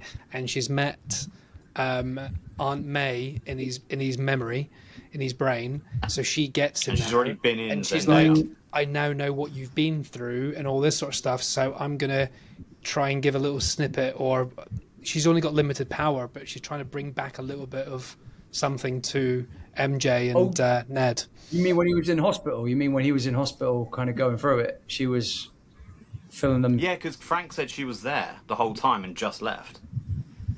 Yeah. So she'd obviously been doing some jiggery pokery. Also, what happened with the bad guys at the end? You know, I don't even really remember because I wasn't really focusing on them. The ones that were keeping Jean Grey in that room. Where did they go? Oh. When he got shot... Guys? They all got blown up. It cut from when he got shot to Punisher carrying him into the hospital. Where did the bad guys go? Because Matey Boy had glass here, didn't he? All the glass just dropped. He probably just shot himself and ran off. No, he couldn't. He's stuck in a thing. He had restraints on. Oh, yeah. So he's probably still sat in that chair now. The rest of them got blown up, and then the hand, let's just say, fight sequence of the bloody... who knows how long. That fight sequence was crazy. And when he morphed back into normalized to stop the guy getting on those, and the guy's like, mate, and he's holding him like that, and his eyes go back. That was when he does that spinny thing and then just like does that. That's like one of the special moves on the game. Like exactly the same animation. Like all them when he had the black eyes and was doing like the turbo like spin-ins and flips and shooting like 20 people at once. That's all like almost directly lifted off the Insomniac game.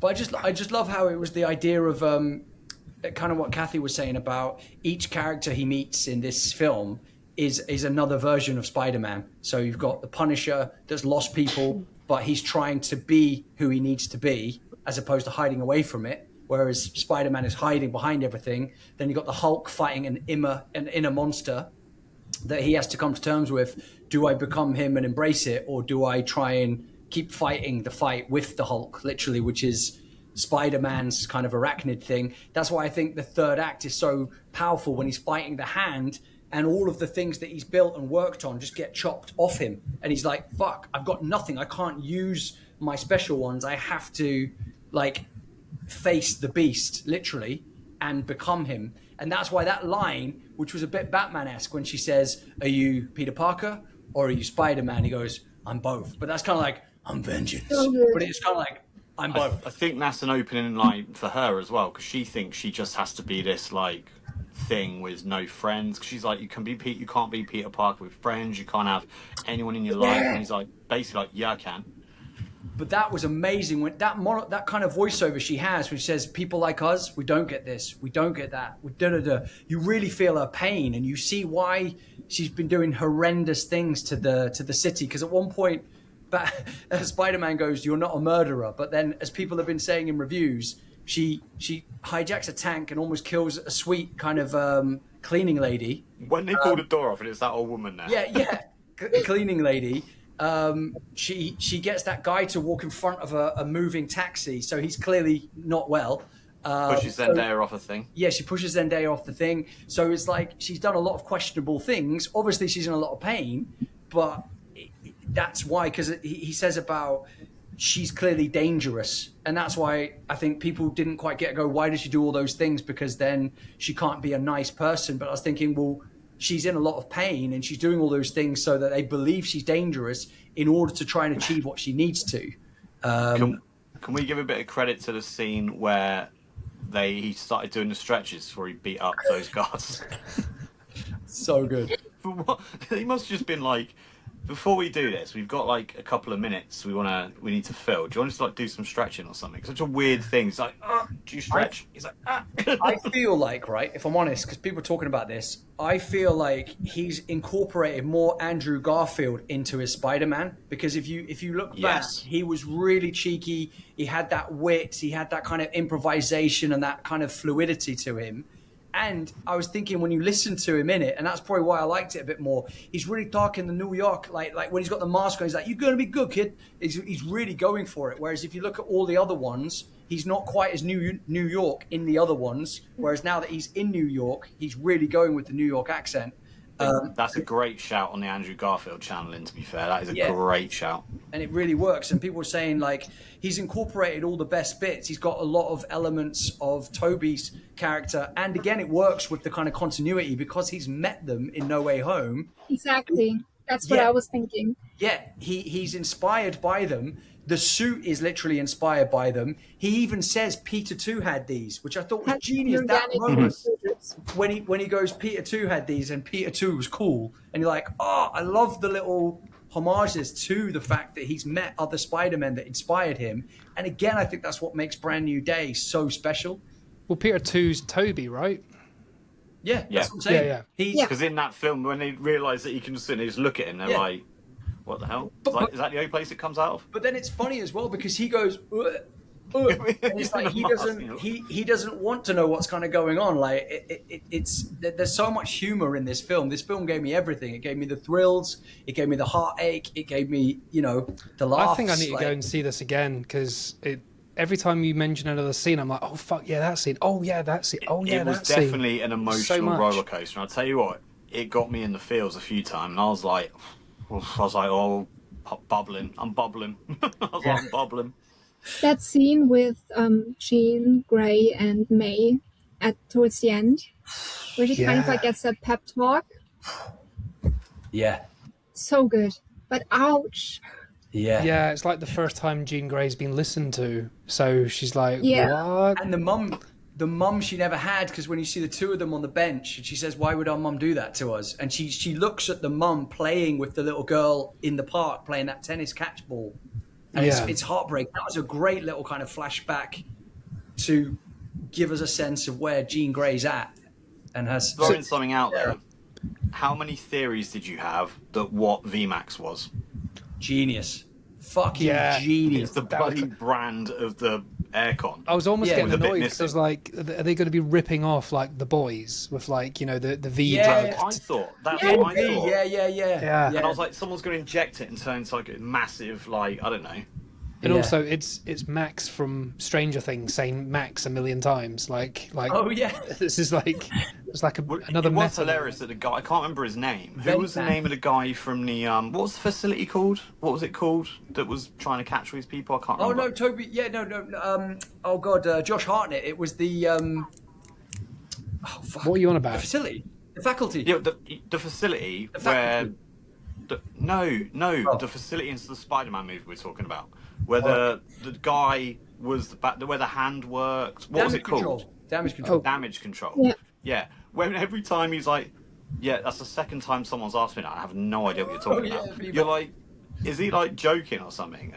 And then you realise he has actually got no idea what they're talking about. It's just the name of the brand. But I like because I didn't even recognise him. It was Tremel Tillman. Yeah, he's amazing from Severance.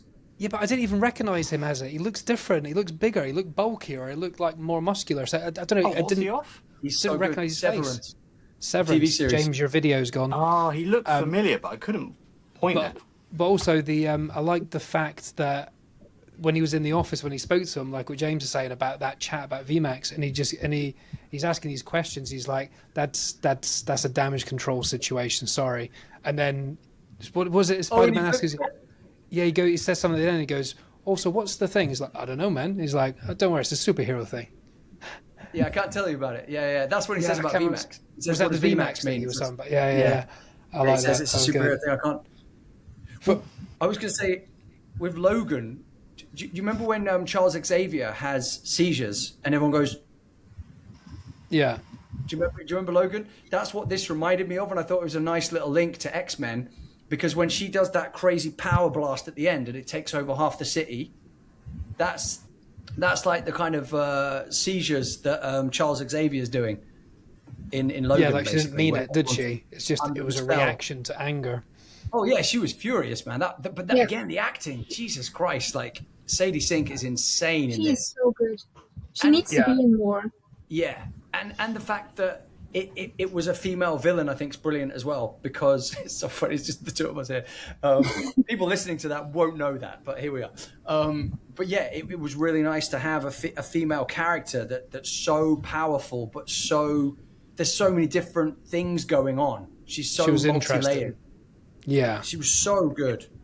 I don't know if you can see this, by the way. We've got the Spider-Man PS5 there. I don't know if you can actually see that in the shot. We can't see you, dude. It's just a your black video screen. disappeared a couple of minutes ago. Yeah, someone tried to call me and it like messed up the thing. So it's uploading. It did start recording again immediately. So yeah, you don't exist right now.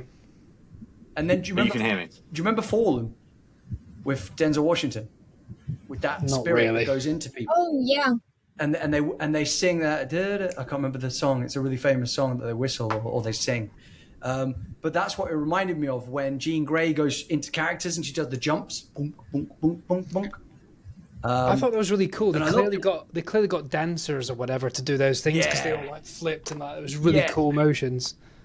They made it. It reminded really me of the symbiotes though from Venom. You know when they go into they turn into the symbiotes. Oh yeah. I still thought until the very end that they were going to include the symbiote because, and I don't know if I'm wrong, but I think the post-credit scene of No Way Home has Tom Hardy. Correct. Right? With so the little black liquid, yeah, exactly. So I thought, are they going to include this or are they just going to ignore it?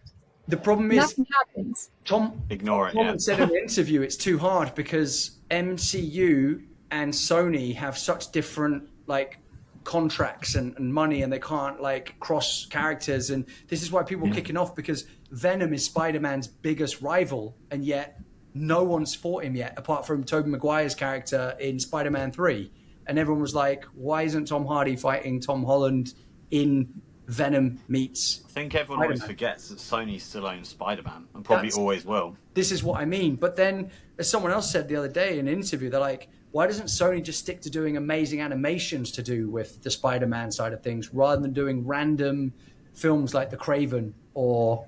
I like that film. I thought that deserved more. I mean, think how much money Sony have made off this film. Wasn't it the second highest grossing ever?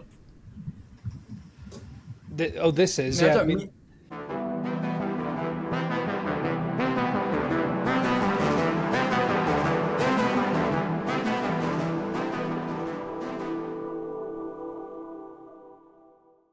So this on the box office it's 6 days now and it's gone over $1 billion already. They're projected to be over 2 billion, and it's the fastest film ever. After 4 days in the US, it did 407 million. Endgame did 360. So it's beat Endgame in the first 4 days domestically in America. The Odyssey, innit? But also, the Endgame. So you think how many characters? You think how many characters came together for Endgame, and how the fan base is ridiculously huge for everyone coming together for all those. And to build up like the movies before. Yeah, that's what. Yeah, exactly like you're saying. Like maybe 40 or 50 movies that are all interconnected, and then Spider-Man: Brand New Day just comes along, and goes, just completely just takes it from them. Like, I think people underestimate just how like I think he's one of the most popular superheroes, if not the most popular one. And I think I'm just happy that people are going to their cinemas because I mean the number is insane. And like July in general with the Odyssey as well, so much money. Yeah. And everyone's going out to see it at a theater. That's amazing. I love that. And I didn't have like the full experience because I wasn't with an actual fan crowd. I was just with press people.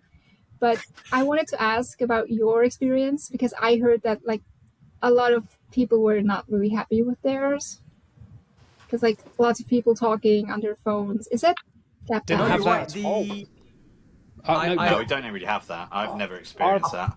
James, you really need to. Your videos disappeared. So yeah, our ones are really good. You can hear me though, can't you? Yeah, but I don't know when you're speaking, so I don't know when you're about to speak. Okay. So it doesn't. I'm gonna jump out and jump back in. Yeah, jump back in. But like I thought Odyssey was the busiest. Odyssey didn't have us. I went and the entire cinema was packed. And my mate went like a few days later in the morning during work hours, and every seat was packed again. So I think that's been the busiest I've seen it. Spider-Man wasn't as busy, but it was still pretty full. And I went 5 days late. You know, it came out Thursday. I went on Monday, and it was still there was like maybe like 20 seats free. But that's not much. But again, the Odyssey had a few like 4 showings a day on IMAX or something, whereas Spider-Man, there was about 12 showings in the evening. There was one at 7, 7:30, 8, 8:30, 9. I went to one of them and it was almost full. And if all of those are almost full, that's more than the Odyssey. And then you got people like Drew going back 4 times. But because it's loud film, I didn't hear anyone talking. You heard a few reactions to things, but that's positive. But no, I didn't hear it. No dickheads in the film at all, on my perspective. Am I back, by the way? I think, yeah, you're back, man. You are, yes. I think what's mad, though, is we're talking about how amazing and how influential and how financially, like, mind-blowing Spider-Man is. But Stan Lee was saying at one point when he pitched the idea that the company or whatever originally, like, a man firing webs, that's ridiculous, a Spider-Man. And then it's like, I wish Stan Lee was alive to see this, because he was over the moon when Tom Holland was cast as Spider-Man, especially having all that kind of gymnastics kind of training. And he just said it was my dream casting to have someone like you. And I just think Stan Lee would have absolutely loved this Brand New Day. I think it's. Do you remember all the cameos he used to make? Yeah. He'd be like a delivery driver, or he'd be selling Spider-Man costumes. He's even in he's in the Spider-Verse as well. I wondered though, did he have a wife? This is a very weird question I'm about to ask. Did he have a wife? And if so, is she in Brand New Day? Because there's a really random moment where Spider-Man gets thrown against a wall and it does a quick clip to a woman in the building. And I thought, because it's normally like a little cameo that Stan Lee would do, and I wondered if that's... I don't know, she'd be very old now, because Stan Lee was old when he passed, wasn't he? The lady is quite elderly in the window when he gets thrown against the wall randomly. Let's Google it. I'm searching as we speak. Yeah. She's on IMDb. She was in X-Men Apocalypse. Oh, really? She died in 2017, so I'm guessing no. Yeah, so she probably wasn't in this. And she unless it was a ghost of her. And she was 95. Unless it was a seance or a Ouija board. She was 95 back then. But yeah, that's the famous thing from Stan Lee, isn't it? He said that because people didn't want to make that comic book, that was the one they pushed back on. And he says it's his favorite, and it was his most popular because it was masked, it was young, so the kids could think it was them, and it crossed races as well, so you know any ethnicity could go, oh, I'm Spider-Man, because you never knew, because we never saw his face in the comics. So, and he even said so many kids love Spider-Man without ever having seen a single movie. 100%. Always been my favorite superhero. And he says about anyone can wear the mask, which is what he says in Spider-Man Into the Spider-Verse. And there's even an animation version of Stan Lee going, anyone can wear the mask. And it's like, oh my God, yeah, it is. Anyone can be that. And what an incredible kind of role model for children, because I think Peter Parker in general is such a great person, and he's always trying to do the right thing. And that's also what I liked about Brand New Day is it's actually Peter Parker kind of saves Spider-Man, which I think is really clever. You know what I mean? Because normally he's always relying on Spider-Man to save the day, but Peter Parker has to come back into him because he's starting to lose himself. He's going so dark side with the arachnid that he literally cannot see. It's just all black. He can't see anymore. It's just so dark where he's going that Peter Parker is the kind of the spark, the light, and doing the right thing. And I think that's... But he's I think you're right. I'd say Spider-Man's almost like a side character in this whole movie. Like, it is all about Peter Parker. Even when he is Peter Parker with the eyes, Spider-Man with the black eyes, and that, it's like... I mean, ironically, it's like 70% Spider-Man throughout this whole film, but it's about Peter Parker needs to find his way back into Spider-Man because it's gone too far the other way, is what Yeah. No. Brilliant. Have you Speaking of Spider-Man, I'm going to do a Drew. I met Spider-Man recently. With the magic of Hollywood, we're going to impose a photo here. That's not happening. Here. You just need to use your words. I'm not putting in 20 photos. What are you on about? 20? Just one. Okay. Show us then. I just don't know where you're going to put it. Have you not got I it? can't, because you've already got it. You've got it. God, sent me so many pictures. He was such a nice guy. He sounded like Tom Holland as well, which is a bit weird. That is weird. Well, Make him take his mask off. There we go. I got Spider-Man with James and Reef that's here. weird. That's his. There you go. Yeah. Reef's I on the tested my knees podcast. on that one. That is cool. Yeah. Did you stretch before? No, it took me a while to get up. Took me a while. But that's the thing. People even impersonating Spider-Man, like Drew was chatting to the Spider guy before Stephen. Like there is responsibility to like be that guy for the kids, and you know, you can't just dress in a costume and just go around the back and have a cigarette and swear at someone. You've got to be on because the kids will look up at you. You know? Do you know what the best thing about Spider-Man is? He's the one superhero, as opposed to, say, Superman, where you can just dress up as him and spend very little money. It's just a jumpsuit and a mask. Like Batman, you'd have to buy all this stuff. Like Thor, all this stuff. It's just like simple. Here was one of the coolest parts actually about Brand New Day, which I think says a lot about his character, right? Spider-Man is the only character in a fight where he can still appreciate the person he's about to fight. Because when the hand all like jump up in the air to mess him up, he goes, "That's so cool, man." And then he goes into fight mode. He has an appreciation for the conflicts of the villains. Do you remember Civil War when the Winter Soldier punched him? He grabs his arm. He goes, "Oh, that's really cool!" Like, his metal arm. Yeah. He still looks like a kid, doesn't he? That's the whole like thing of it. Yeah. That's what I mean. He's got such an appreciation of things. Like, yeah, he's not fazed by things, and he's always excited. And it is. Tom Holland is, without a doubt, it's going to be very difficult to make a Spider-Man film without him now. He's very much getting to Robert Downey Jr. and, well, who else could you never replace? It'd be hard to do another Thor now. And I think Tom Holland's in that position where you can't really replace him now. It'd be very difficult. Well, someone said, what is it? Tobey Maguire was the best Peter Parker. And then Andrew Garfield was the best Spider-Man. And then it jumped to Tom Holland is both. So it's like... Yeah. I just never really thought Tobey Maguire's movies were that great. Unpopular opinion. Okay. I'll tell you what, I'm still making my way through. Like, I'm rewatching Spider-Man 2 just for... You guys met JD and Saeed, right? They went to a gig in Belgium, like a metal gig in Belgium, and they both wore Spider-Man morph suits, so they're completely covered, head to toe, unrecognizable, and they've got a photo of them. We're just trying to find it. I can't find it. Where they jumped on stage with the band, and there's a photographer who's caught them both stage diving. And they've got two Spider-Men. Oh, it's amazing. I need to find that photo. I need to ask them to send it to me. But yeah. That's funny. Any other topics we want to discuss, or you want to wrap up, or have you got any other things you want to bring up, guys? Yeah, I mean, I'd say, you know, for me, I would say it's one of the best. It didn't feel like a superhero movie to me. It felt like a great movie, which I 100%. Don't normally feel after watching a superhero movie, other than the Nolan Batman trilogy. But I would say standalone, I think I might actually like it. Apart from the first Batman, I think I like this more than the others. But they needed the three to be perfection.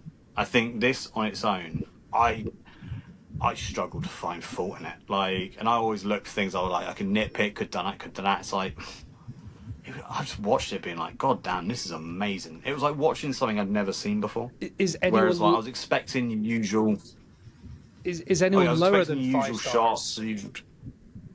Sorry, I give it 10. This is a question. For me, Kathy, how could they perfect this? How could they make this a 5-star for you? So the thing is, I usually when I give 5 stars, it means that I have I feel a personal connection to the movie, which does not happen often. So I don't often give 5 stars. The Odyssey got 5 stars, which is very unusual because it was a first watch as well. But when I give 4.5 stars, which I gave to Brand New Day, then for me, in my head, in my rating, I think the film itself is perfect. I'm just missing that personal connection, which can happen when I watch it again. So, Ooh. That's a valid comment, to be fair, and I'll say I maybe had that because I know, Kathy, you say you watched your first superhero film first Tom Holland film like 2014, give or take. 2017, I think. 2017. So I think since growing up, I've always been. There's a picture of me when I was like 4 years old, dressed like Spiderman, like climbing up a wall that I shouldn't have been, and so that was, I think, where I got it. This was like the perfect movie of one of my favorite ever characters. Like, so that for me, until now, it was Spider-Verse, like, which I've mentioned several times. But now I'm like, this is actually better than both of the Spider-Verse films. That will be a better trilogy, and I think that will be the best superhero trilogy of all time. But this as a standalone is just epic. Did you see the homages though to the Spider-Verse, James? Because I thought you were going to love that in Brand New Day. So no, when he fires the webbing and gets pulled across the roof and collects the pigeons, that's very what happens to Miles Morales, where he's letting go of the pigeons. Oh, son of a bitch! Yeah, and then even when he gets shot and he's in hospital and it does the little candles and it says everyone is holding their breath waiting about Spider-Man, it's shot exactly like the bit I'm not afraid of. Didn't even pick that up. And it's exactly like the Spider-Man Into the Spider-Verse. Didn't pick it up. And I was like, and I said this amazing homage. Didn't even pick it up. And I said before the record, even the end of it, where they just showed random clips of New York, like a tourist video, and played some nice music. It's not like every other Avengers or Marvel film finishes with like a big orchestra song with like the credits, but this just showed a little trip of New York. It's like, what a great place to visit. It's like people were saying as well what Spider-Man brings out in his community as well, which is beautiful. So they were saying at the very beginning when he's trying to track the tank and he lands on the car and the dude goes, "I got you, Spider-Man," and he's driving him. He's driving him because he's like, "I want to help you." Like what happened in one of the Andrew Garfields where he saved the builder's son, and then the builders all sync up all of the different cranes so they can help Spider-Man because he's really injured. And they're like, "What can we do to help you, Spider-Man? How can the city help you?" And then that beautiful moment at the end when he comes back out, you see all of this, like a lot of the city are outside the hospital just praying and hoping that he does well and comes back. And then when he goes out there, and then you've got Frank, the Punisher, upstairs wearing the mask, going, "Hey!" And you see that he. Why was he doing that though? Yeah, but you see that he feels so special because he's made a better choice. He's made a better choice, and he sees the impact he's having being a better person, and that's what I think is so powerful about when he is saying the mask. If you want to leave the hospital, I've got an idea, and it's literally like him becoming. Literally, Spider-Man for that last little moment. And that moment with the little kid is beautiful, which again feels like a homage to Into the Spider-Verse. You know about that bit? Yeah, that kid is in the main credits. He's the last one. It just says Web Kid. Wow. Because I was watching the credits to see if I could see Gwen Stacy, and it just said Web Kid. And so we got one last guest. To give a little review. Hey, hey Reef. Hello. How did you think of Spider-Man today? Yeah. Marks out of 10? 1000000. Not quite got to grips with the marks out of 10 situation here, but But would No, you I say it's think good? that's legit. That's good. No, I think that's good. Yeah. I think that's a He good Then knows not what me. he's doing. Yeah. Thumbs up. Spider-Man. Amazing. Thanks, Reef. Spider Monkey. Nice one, dude. So Kathy, I think we need to go and watch it again so we can get you up to 5. I'm going to go and watch it again. Yeah. I mean, I'm not gonna be. Yes. I'm not gonna beat Drew. Like, I don't think I will get to 5. You'll get to 5-star. I might get to 5 views. Yeah.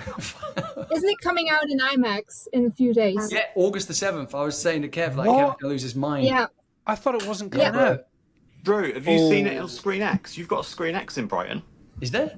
Oh no. Yeah, in Brighton is the closest Screen X with like the screen there. Yeah. And it's got 2 more like popping out. Sides. Yeah, you've got one in Brighton.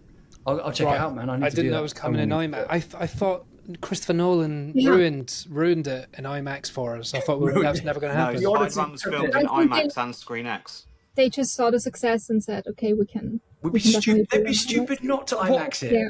What idiot thought, "Oh, it's probably not going to be successful, so we don't need it in IMAX later on"? What? Who is thinking that? Kev, I can send you infinite videos of people saying, "Oh, the Spiderman's going to flop," blah blah blah, and then there's like infinite response to being like second most record-breaking like movie. Yeah, of all time. everyone thought people genuinely thought it was going to be a flop. Oh, everyone thought the Odyssey was going to be a flop as well. Idiots.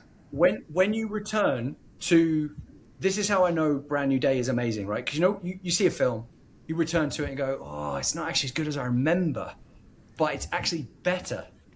Like when you watch it a second time, it's better because like when you're kind of getting to terms with like how it's all pieced together. Because some people are like, "Oh, did that bit work, or was there a bit of a lull or whatever?" But then when you watch it again, you see it all pieced together.